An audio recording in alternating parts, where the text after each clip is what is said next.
에스겔서 48장 30절에서 35절 말씀입니다.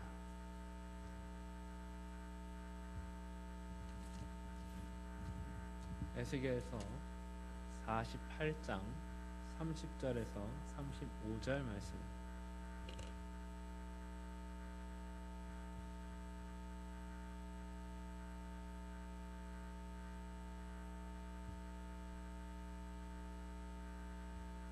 하셨으면 제가 봉독하겠습니다.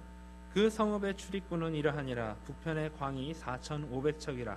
그 성읍의 문들은 이스라엘 지파들의 이름을 따를 것인데 북으로 문이 셋이라. 하나는 르우벤의 문이요 하나는 유다 문이요 하나는 레위 문이며 동편 광이 4,500척이니 또한 문이 셋이라. 하나는 요셉 문이요 하나는 베냐민 문이요 하나는 단 문이며 남편의 광이 4,500척이니 또한 문이 셋이라. 하나는 시몬 문이요 하나는 이사갈 문이요 하나는 스불론 문이며 서편도 4,500척이니 또한 문이 셋이라. 하나는 갓 문이요 하나는 아셀 문이요 하나는 납달리 문이며 그 사면의 도합이 18,000척이라. 그날 후로는 그 성읍의 이름을 여호와 삼마라 하리라. 아멘. 나의 하나님, 오늘은 여기에 계신 하나님, 아까 읽은 에스겔서의 말씀 그 배경을 잠깐 얘기하면 이스라엘 민족들은 하나님의 백성이 아닙니까? 하나님이 선택한 백성이요 하나님이 늘 같이 하시는 그 체험을 가진 백성들입니다. 그렇기 때문에 늘 하나님과 같이 하나님께 감사하며 살아야 할 백성인데 그렇지가 못했어요. 하나님은 우리와 늘 같이 하시는데도 불구하고 저들은 하나님과 점점 멀리하는 생활을 합니다. 선지자 에스겔은 이것을 보면서 상징적으로 예언한 말씀을 오늘 볼 수가 있습니다. 크게 성벽을 쌓고 그 면마다 사면에 한 면에 문 3개씩을 냈습니다. 그리고 거기에다가 이름을 붙였는데 12지파의 이름을 거기다가 붙였습니다. 다시 말해서 야곱의 아들 12아들 나중에 12지파가 됐습니다마는 12지파의 이름을 다 썼습니다. 그 뜻은 이 성은 우리 하나님이 선택한 사람들의 사는 고장이다 그 말입니다. 그리고는 가운데 제단을 쌓고 뭐라 그랬습니까? 아까 35절 하반에 보면 여호와 삼마라 하였더라 그랬습니다. 그 삼마라고 하는 말은 여기에 계시다 그런 말입니다. 하나님이 여기 계시다. 아주 강한 메시지입니다. 지금까지 하나님이 어디 계신지도 모르고 살아요. 하나님이 늘 같이 하시는데도 하나님을 떠난 생활을 하고 하나님이 같이 있다는 하는 생각을 하지 못하고 있습니다. 우리 성가대가 찬양했습니다마는 문들아 너희 머리를 들지어다 여호와 하나님이 거기 임재하신다. 하나님이 나와 함께 하신다. 그 찬양을 우리는 볼 수 있었습니다. 사실 그렇습니다. 하나님이 여기 계시다고 하는 생각이 흐려지면 우리가 어려움 당할 때나 혹은 참 감당하기 힘든 일 당하면 약해집니다. 왜? 하나님은 잃어버렸기 때문에 자기가 무슨 일을 해결하려고 하다 보니까 힘들어지는 거지요. 고달픕니다. 또 하나님이 안 계시다고 생각을 하면 죄 짓기도 쉬워요. 사실 그렇습니다. 오늘날도 보면 오늘날 우리 믿는 사람들이 다 하나님의 백성 아닙니까? 하나님께서 내 아들이라 내 딸이라 내가 항상 너희와 함께 하시마 약속하신 말씀이 성경에 누차 나옵니다. 그런데도 불구하고 우리는 하나님을 멀리 떠나서 살아요. 하나님이 가까이 있다고 하는 생각을 안 해요. 그렇잖아요. 그렇기 때문에 우리 살아가다가 낙심하고 절망하고 어떡할까 당황하고 그런 사람들 많이 볼 수 있잖아요. 여러분은 어떻습니까? 어떤 일을 만나든지 하나님이 나와 함께 하시면 만사 형통하리라. 그 믿음 가지고 살아야 될 거 아니겠어요? 또 하나님이 가까이 나와 함께 계시다고 하는 생각을 하지 못할 때는 하나님의 뜻대로 살지 못하는 사람들을 보게 돼요. 교인들 가운데도 보면 하나님이 교회만 계신 줄 알아. 그래서 어떤 사람이 웃기는 얘기가, 교회 들어올 때는 하나님 지난 한 주일 동안 안녕하셨어요? 첫 번 기도입니다. 나갈 때는 다음 주에 또 뵐게요. 바이 하고 나가는 거예요. 왜? 하나님은 교회에 계시거든.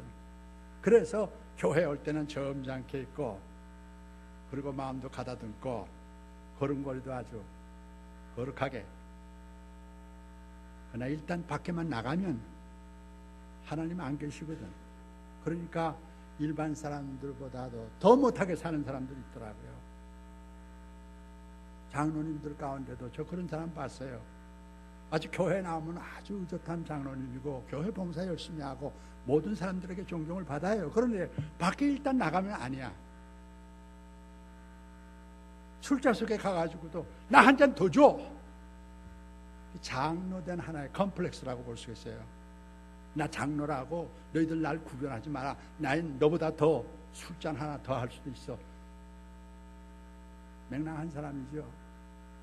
하나님이 거기에도 계신데, 하나님은 술집에도 계시다고요. 하나님은 절간에도 계시다고요. 하나님은 산속에도 계시다고요. 하나님은 교회에만 계신 것 아니에요. 우리가 어디를 가든지 거기 하나님이 살아계시다고 하는 것을 선자의 시계를 말합니다. 여호와 삼마, 그것은 하나님이 이 성 안에만 있다는 건 아니에요. 너희 문들아 열지어다.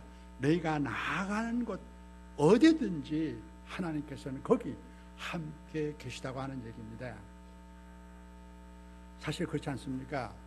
우리가 생각할 때 참 하나님이 어디 계시냐? 우리 믿는 사람들 가운데도요, 우리가 어린아이에게, 한 2-3살 먹은 아이에게 너 아빠 어디 있냐? 그러면 저기, 그래. 무조건 저기야. 엄마는 늘 자기와 함께 있다고 하는 의식이 있고 아버지는 자꾸 나가거든요. 그러니까 무조건 아버지가 옆에 있는데도 불구하고 아빠 어디 있냐? 저기, 그래요. 여러분, 하나님이 어디 계셔? 그러면 저기, 그럴 거예요? 하나님이 하늘에 계시다고 그럽니다. 근데 여러분, 이거 바로 이해해야 돼요. 우리말로는 하늘이라고 번역이 됐지만 영어로는 다 두 단어가 있습니다. sky 하고 heaven. 그렇죠? 둘 다 하늘로 번역이 되어 있어요. 그냥 sky하고 heaven하고는 달라요. 그렇죠? sky는 저 별들이 있고 달이 있는 공간적인 그것이 sky예요. 그러나 heaven은 영적인 의미라고요. 하늘에 계신 우리 아버지 할 때 God in the sky 틀린 얘기죠. 그래서 인공위성 타고 갔으면 하나님 만날 줄 알고 잘못된 거죠. God in heaven. heaven이라고 하는 것은 우주 공간 그 넘어서까지 다 함께 계시다고 하는 것을 볼 수 있습니다. 요즘 정신 나간 사람들이 많이 있습니다만은 하나님이 같이 하는데도 불구하고 하나님이 없는 줄 알아. 그래서 이런 재밌는 얘기가 있죠. 어떤 애기 엄마가 애기 업고 버스에 탔다가 내렸습니다. 버스가 붕 떠나는데 막 뛰어가면서 버스 보고 서라고. 그래서 운전기사가 마침 백밀러를 보고서는 버스 스탑시켰어요. 그래서 아주머니 왜 그러세요? 그랬더니 하는 말이, 내가 지금 아기를 젖주다가 차에다가 내렸어. 그랬더니 운전기사가 하는 말이, 아기 지금 업고 있잖아요. 아기 업고 있는데 정신이 나갔어. 그래서 내 아기 두고 왔다고. 여러분, 우리 믿음의 삶을 살아갈 때도요, 우리는 어디를 가든지 하나님이 같이 계세요. 두고 온 건 아니에요. 하나님이 늘 나하고 같이 하시는 것을 믿으시기 바랍니다. 평상시에 잘 살던 사람들도 가끔 어려운 일을 당하면 하나님을 잊어버릴 때가 많더라고요. 미국의 존이라고 하는 JONI, 그분이 쓴 간증문이 참 유명했습니다. 한국말로도 번역된 것으로 아는데, 그 간증문 서두에 보면 그래요. 티네이저 때 수영을 좋아해가지고 집에 그 뒷뜰에 있는 풀장에서 다이빙을 하다가 그만 깊이 내려가는 바람에 머리를 콘크리트에 찌는 바람에 목이 부러졌어요. 치료받았지만은 완전히 움직일 수 없는 하반신 마비가 돼버리고 말았죠. 그랬는데 그때 그 간증문에 보면은 서두에 그런 말, 그때 내가 생각하기를, 하나님, 내가 이렇게 목이 부러질 때 하나님 그때는 어디 계셨어요? 왜 나를 건져주지 않고 나를 빠지지 못하게 막아주시지? 그때 하나님은 어디 계셨어요? 그런 원망이 있었어요.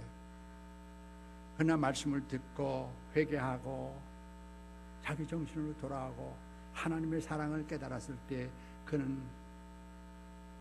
참 하나님께 영광을 돌리면서 하나님이 나와 함께 하심을 내가 고백합니다. 말이 바뀌었죠? 전혀 바뀌었어요. 자니까 하나님 그때 어디 계셨어요? 그런다고 해서 하나님이 안 계신 겁니까? 어떤 흑인 변호사가 이제 변호사 시험에 합격해가지고 돈도 꽤 벌고 하니까 백인촌에 들어가서 집을 샀어요. 요즘은 뭐 별로 큰 문제가 되지 않습니다만 오래전만 해도 흑인들이 백인들 동네 가까이 가서 살기가 힘들어요. 그래도 이 사람은 그 동네에 들어가서 주일날 교회에 나갔어요. 그래도 교인들은 괜찮겠지 하고 나갔는데 교인들이 무척 냉대를 해줍니다. 참 기분이 나빴죠. 집에 돌아와서 큰 소리를 하는 말이, 그 교회는 하나님이 안 계셔. 여러분, 흑인 변호사가 그 교회는 하나님이 없다고 소리 지른다고 해서 하나님이 안 계신 겁니까? 철학자 니체는 그런 말을 했습니다. God is dead. 하나님은 죽었다. 그렇게 큰 선포를 했다고 해서 하나님이 안 계신가요? 시편 14편 1절에 상반절에 보면 어리석은 자는 그 마음에 이르기를 하나님이 없다 하더라 그랬습니다. 어리석은 사람들이 하나님이 없다고 말한다는 것을 보여주고 있습니다. 하나님은 멀리 계시지 않습니다. 하나님은 가까이 우리와 함께 계십니다. 전에 제가 목회할 때 한국에서 노인 장로님이 한 번 아들 집을 방문했다가 그 아들이 우리 교회에 나오니까 몇 달 동안을 저희 교회에 쭉 참석을 했어요. 그분은 한국에서 한때 장관까지 하시던 분이니까 굉장히 또 채통도 아주 멋있어요. 그래서 아주 위엄이 있기 때문에 누가 별로 참 대화하기도 힘든 분입니다. 그런데 그가 기도할 때마다 보면은 꼭 서두에 이런 기도를 합니다. 옛날에 그런 기도 저도 많이 들어본 것 같아요. 높고 높은 보좌에 앉으신 하나님, 낮고 천한 우리들을 사랑해 주시고, 뭐 이렇게 시작을 해요. 그분은 언제나 기도할 때면 서두가 똑같아요. 높고 높은 보좌 위에 계셔서 낮고 천한 우리들을. 그래서 이제 한국에 가실 때가 얼마 남지 않았기 때문에 장로님 한번 우리 예배 시에 목회 기도 한번 부탁드릴게요 하죠. 근데 또 기도할 때 똑같아. 높고 높은 보좌 위에 계셔서 낮고 천한 저희들을. 그래서 예배가 끝난 다음에 제가 장로님께 이제 빠이빠이 인사도 해야 될 겸 갔다가 제가 얘기했습니다. 장로님, 하나님과 나 사이에 거리가 몇 마일쯤 될 것 같아요. 무슨 소리야? 높고 높은 보좌에 서서 낮고 낮은 그랬으니까 그게 몇 마일쯤 될 것 같아요. 그러니까 자기도 웃으시더라고요. 무슨 뜻인지 알겠습니다. 하나님은 늘 우리와 함께 하시잖아요. 그런데 장로님이 기도하는 거 보면 하나님과 나하고 너무 거리가 먼 것 같아. 높고 높고 낮고 하다 보면 너무 거리가 먼 것 같잖아요. 그랬더니 웃으면서 하는 얘기가 그래요. 제가 한 50대 때인데 그분은 70을 훨씬 넘었어요. 할아버지인데 정말 그런 얘기 하기가 힘든 어려운 분이죠. 그래도 제가 얘기를 했더니 정말 고맙다고. 내가 장로 30년 동안을 장로 생활하면서 기도할 때마다 그렇게 기도했는데 아무도 그 말이 잘못된 줄 몰랐는데 목사님 말씀 들으니까 목사님 몇 주 전에 설교하실 때 하시던 말씀이 생각나요. 나는 그때 은혜를 받았는데도 내가 고칠 줄을 몰랐어. 그저 무의식으로 그냥 나가는 거야. 나 다시는 그런 기도 안 할게. 그러시더라고요. 그래서 그 다음부터는 기도할 때 앞에 수시고 뭐 거룩하신 무슨 영화로우신 뭐 어떻게 하시는 이런 거 다 떼고요. 하나님 수식어가 다 없어지고 말았어. 얼마나 솔직하고 좋아요. 하나님 정말 아주 가까이에서 느껴보는 그런 느낌을 우리가 볼 수 있지 않습니까? 여러분은 하나님과 거리가 몇 마일 떨어져 있습니까? 자동차 타고 가야 돼요? 비행기 타고 가요? 인공위성을 가야 하나님을 만날 수 있습니까? 오늘 에스겔은 말합니다. 이 사람들아, 하나님이 항상 우리와 함께 계시지 않느냐? 어려운 때 우리와 함께 하셨고 우리를 구원해 주셨고 우리를 인도해 주셨고 오늘날까지 우리를 축복해 주신 건 아니냐? 왜 하나님이 멀리 계신 것과 같이 생각을 하느냐? 에스겔 선지자는 여호와 삼마, 하나님은 여기 계시다 외쳤던 것을 볼 수 있습니다. 사도행전 17장 27절에도 보면 사도 바울이 그는 우리 각 사람에게서 멀리 떠나 계시지 아니하시도다. 이걸 깨달은 사람이에요. 이 믿음이 우리에게도 있길 바랍니다. God with us, 하나님이 우리와 함께 하신다. 그게 임마누엘 신앙 아닙니까?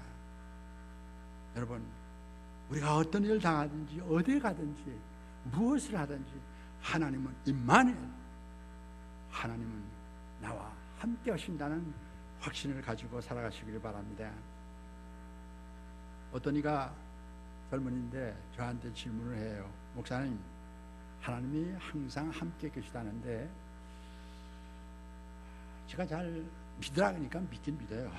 근데 잘 이해가 안 되네요. 왜?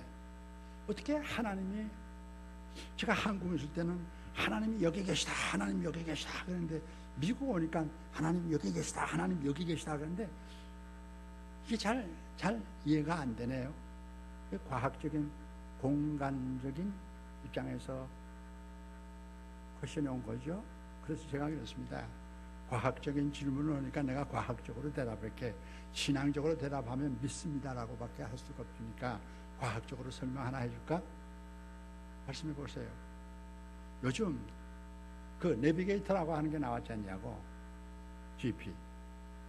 여러분 내비게이터 가지시는 분 많죠? 우리가 자동차에다 달고 목적지에 딱 적어 놓으면 그때부터 내비게이터가 우리를 안내합니다. 가다가 몇 야도 앞에서 라이트턴 하라. 그리고 그 다음에 레프턴 해라. 그리고 똑바로 가라. 쭉 가르쳐 줍니다. 저도 후에 먼 거리 갈 때는 앞에다 달고 목적지를 다 넣고 가죠. 근데 그 방향으로 똑바로 갈 때는 아무 말 안 해. 그죠? 아무 말 안 해. 그러다가 제가 가스가 필요하다 해서 후루에서 내리죠. 내리면 한마디 해요. 다시 후루에를 타가지고 똑바로 가라고. 지금 가스를 넣어야 될 텐데. 그래서 길에서 나와가지고 라이트 내가지고 가스 스테이션에 갔잖아요. 한참 가다 보면 말합니다. 빨리 유턴해서 후루에를 다시 타고 가라고. 지금 내가 원하는 목적이 있는 그 곳은 아니지 않느냐 그 말이에요. 가르쳐줘. 그런데 보니까 그 내비게이터가 달라스에서만 통하는 게 아니야.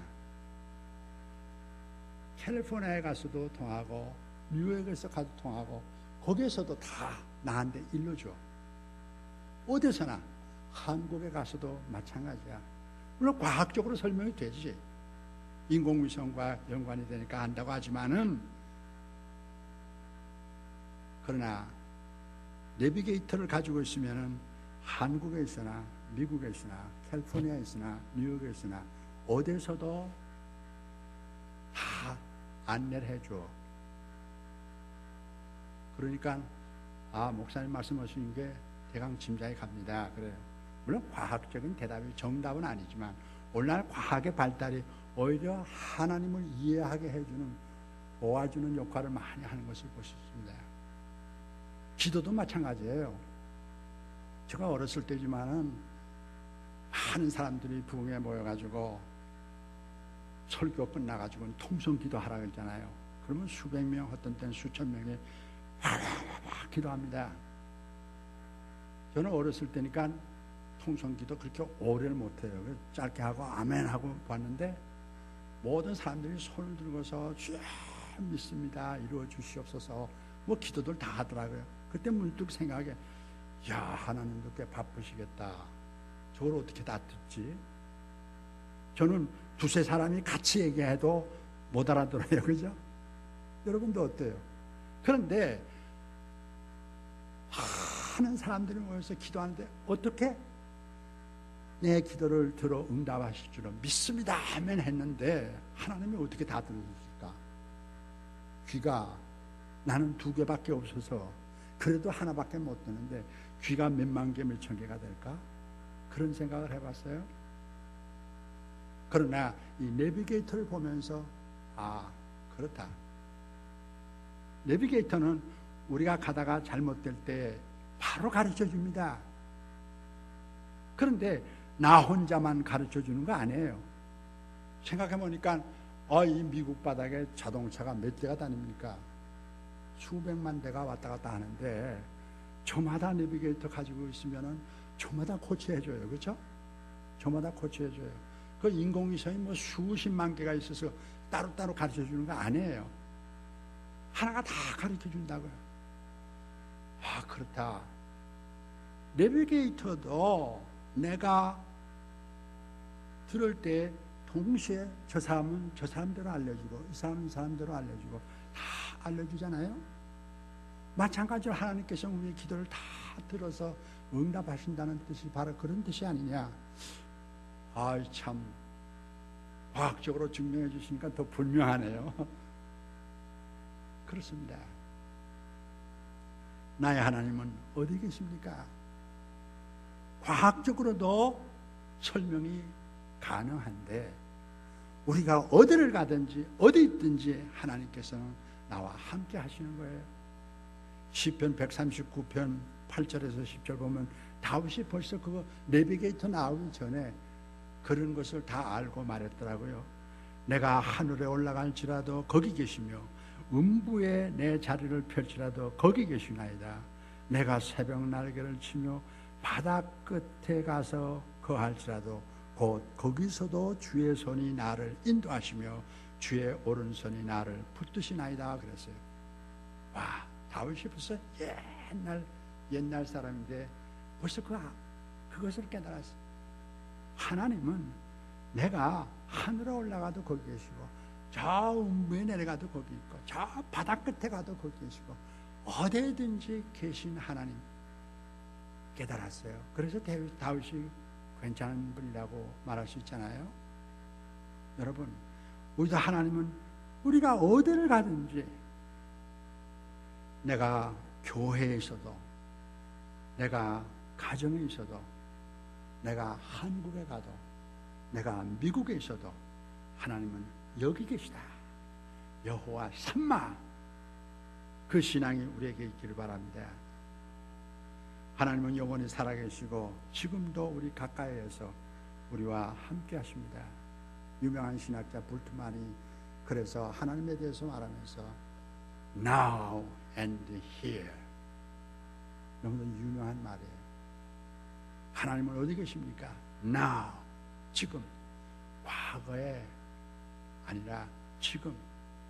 Here, 여기에. 그 신앙이 우리에게 있어야 된다는 말입니다. 이런 말이 있습니다. 사람들은 세상에 대해서는 너무 잘 알면서도 하나님이 나와 함께 하신다는 생각을 잊어버리고 살 때가 너무 많다. 분명히 하나님은 나하고 함께 계신다. 지금까지 내가 살아온 모든 길 하나님이 나와 함께 나를 인도하시고 계신다. 여러분 그 유명한 글 풋프린트라는 거 하는 게 있죠. 발자취.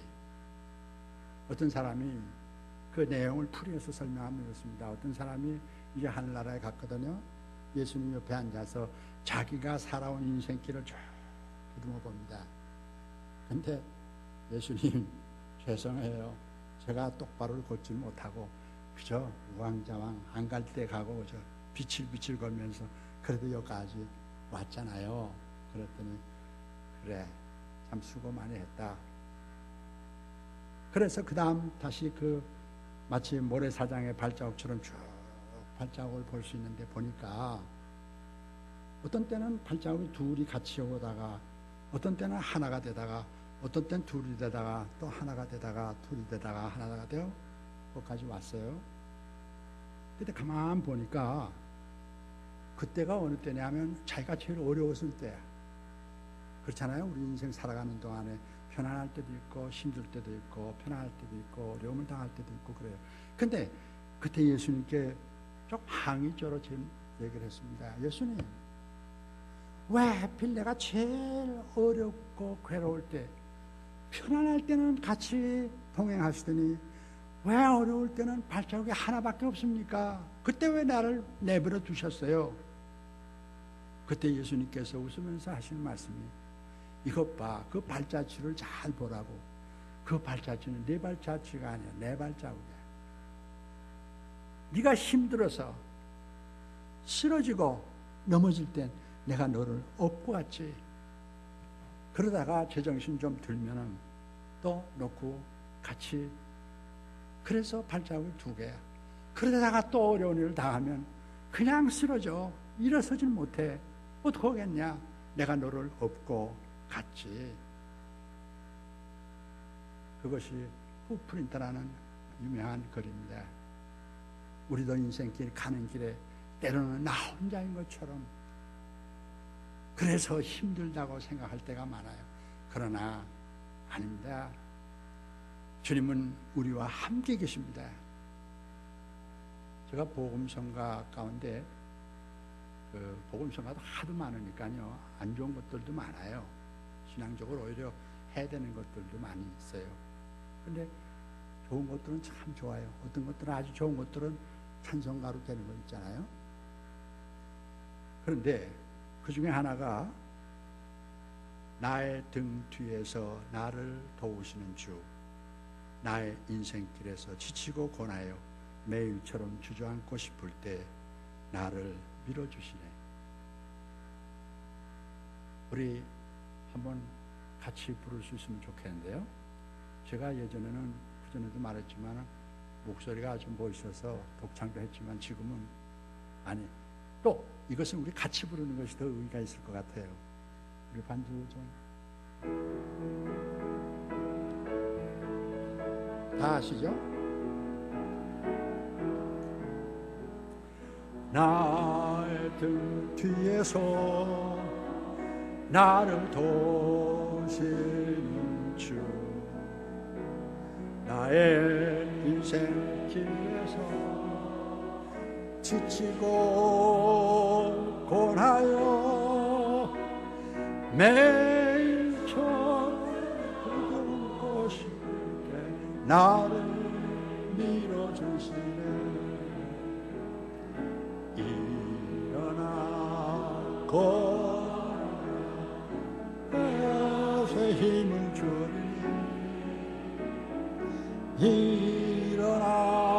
걸으라 내 너를 지키리.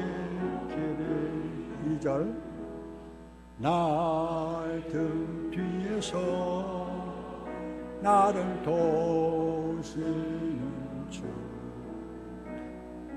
평안히 갈 때에 보이지 않아도 지치고 곤하여 넘어질 때면 나를 도와주시네. 일어나 걸어라 내가 새 힘을 주리. 일어나 걸어라 지키리. 3절 날 등 뒤에서 날 도우시는 주 때로 뒤돌아보면 여전히 계신 주 잠자는 미소 바라보시며 나를 재촉하시네. 일어나 걸어라 새 힘을 주리. 일어나 너 걸어라 내 너를 지으리. 참 좋죠? 좋으면 아멘나 해서. 네. 우리를 항상 보고 계시고 나와 함께 걸어가시고 나를 도와주시고 나를 일으켜줘. 쓰러지지 말라고, 일어서라고, 담대하라고. 창세기 28장에 보면 야곱이 들판에서 혼자 잘 때가 있었죠. 돌을 베개하고 잤습니다. 참 캄캄한 밤에 무섭고 떨리고 어쩌다가 내가 이렇게 됐는가, 나 혼자만 남아버린 이 세상. 그런데 잠을 들다가 꿈을 꿨죠. 하늘이 열리고 사닥다리가 안에 천사들이 오르락내리하고 그 위에 하나님이 계신 것을 보았어요. 그때 그 꿈에서 깨어나가지고 머리 베개했던 돌을 세워서 베델이라 하였다고 그랬습니다. 그때 한 말이 있습니다. 여호와께서 과연 여기 계시거늘 내가 알지 못하였나이다. 들판에 가도 외로운 곳에 있을지라도 거기에 하나님이 계신데 그걸 모르고 살았습니다. 그런 고백을 볼 수 있죠. 욥기도 보면 욥이 얼마나 많은 고통을 당합니까? 참 힘든 아픔, 동료들이 찾아와서 위로한다고 하는 것이 점점 더 마음에 상하게 만들어요. 건들 수가 없어요. 그러나 나중에 그는 하나님을 찾아 만나게 됩니다. 그때 욥이 고백하는 말이 있죠. 내가 주께 대하여 귀로 듣기만 하였더니 이제는 눈으로 보나이다. 물론 믿음은 들음에서 난다 그랬어요. 그렇지만은 믿음은 들음에서 나지만은 그러나 내가 듣기만 한 신앙이 아니야. 이제는 보는 신앙, 체험하는 신앙. 그 체험은 가만히 앉았을 때는 아니에요. 내가 하나님의 뜻대로 살려고 노력을 할 때 그때 하나님을 체험하게 되는 거예요. 그래서 우리가 살아가는 과정 속에서 욥이 그 고난 당하고 앉아있을 때 또 친구들과 변론할 때 그때까지는 내가 하나님에 대해서 듣긴 들었지. 여러분, 우리도 듣기만 한 신앙에서 머물러 있지는 않습니까? 이제는 일어나서 하나님이 나와 함께 계신 것을 눈으로 보라이다. 그 신앙이 있기를 바랍니다. 어떤 사람이 죽어가지고 이제 늘 불만 속에 있던 것을 하나님 앞에 나와서 투덜거렸습니다. 내가 그래도 하나님 잘 믿고 살아왔고, 그래도 교회를 위해서 열심히 봉사했고, 그래도 선교에도 동참하고 그렇게 살아왔는데 나는 너무도 무거운 인생을 살았습니다. 무거운 멍에를 쥐고 살았습니다.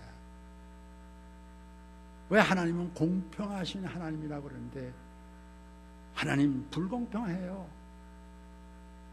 다른 사람들은 다 자기 십자가를 지고 나를 따라오라고 해서 십자가를 지고 따라오는데 나한테는 왜 그렇게 힘든 십자가를 주었습니까? 내 팔자가 사나워서 그런지 내 십자가가 잘못돼서 그런지 너무 무거워 불평을 했어요. 그때 하나님께서 요단강가에 사람들이 다 십자가들을 지고 이제 요단강 건너가 만나리, 그런 찬송 있잖아요. 천국으로 가는 그 어귀에서 모두 다가 십자가를 다 지고 있는데 보니까 어떤 사람의 십자가는 조그마하고 어떤 사람의 십자가는 크고 자기 것은 유난히 크더래요. 보세요. 왜 내가 온전히 믿고 하나님 뜻대로 사느라고 살았는데 나한테는 왜 이렇게 무거운 큰 십자가를 줬습니까? 그때 저울을 가져오라 그러더니 그 십자가의 무게를 다 다루는데 요만한 십자가나 이만한 십자가나 무게는 똑같더래요. 이게 무슨 뜻입니까? 그럼 십자가를 지는 사람의 마음에 따라 달라. 이게 힘들다.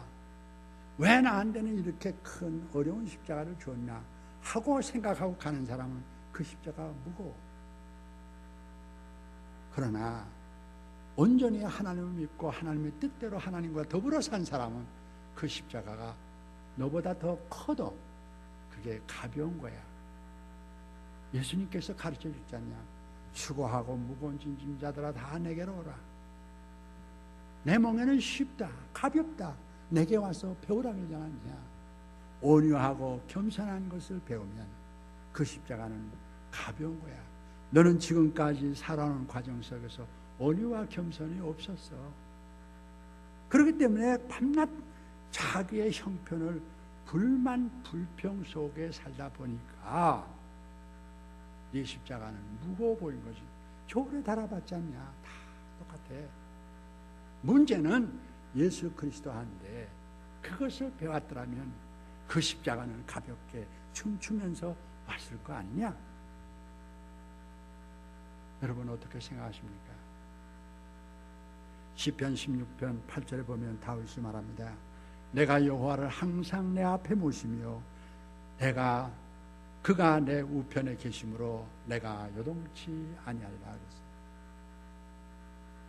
여호와께서 항상 나와 함께 계시기 때문에 뭐 이게 무거우냐 가벼우냐 네 거가 더 크냐 내 거가 더 크냐 그런 말이 있죠. 남의 쥔 사람이 가진 떡은 커 보이고 자기가 가진 떡은 작아 보인다고.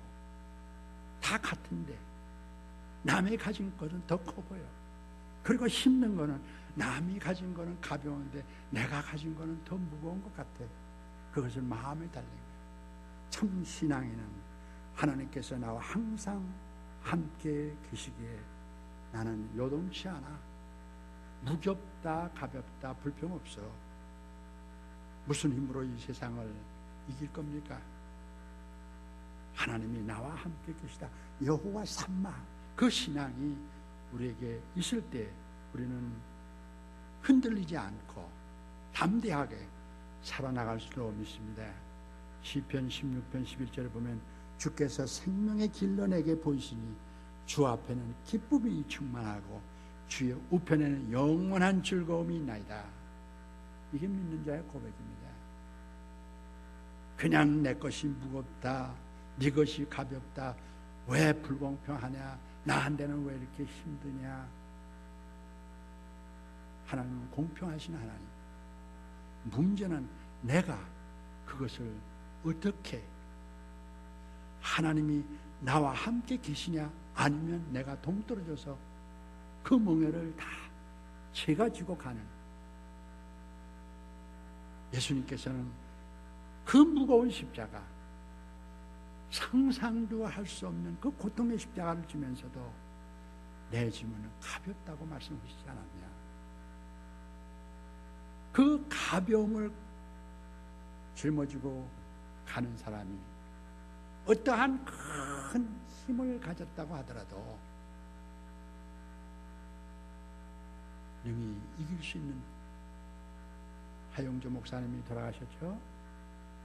그분이 하신 말씀 가운데 중요한 말씀이 있습니다. 참 우리가 살아가는 과정 속에서 참 이것은 나에게 너무 힘든 일이다 생각을 하면 늘 피곤할 수밖에 없어. 그러나 이 일이 참 보람된 일이요, 하나님을 위한 일이요, 하나님의 뜻대로 사는 길이요, 이 우주 만물을 위해서 하나님의 뜻을 실현하는 길이라고 생각하면 피곤함이 없어. 안 그렇습니까?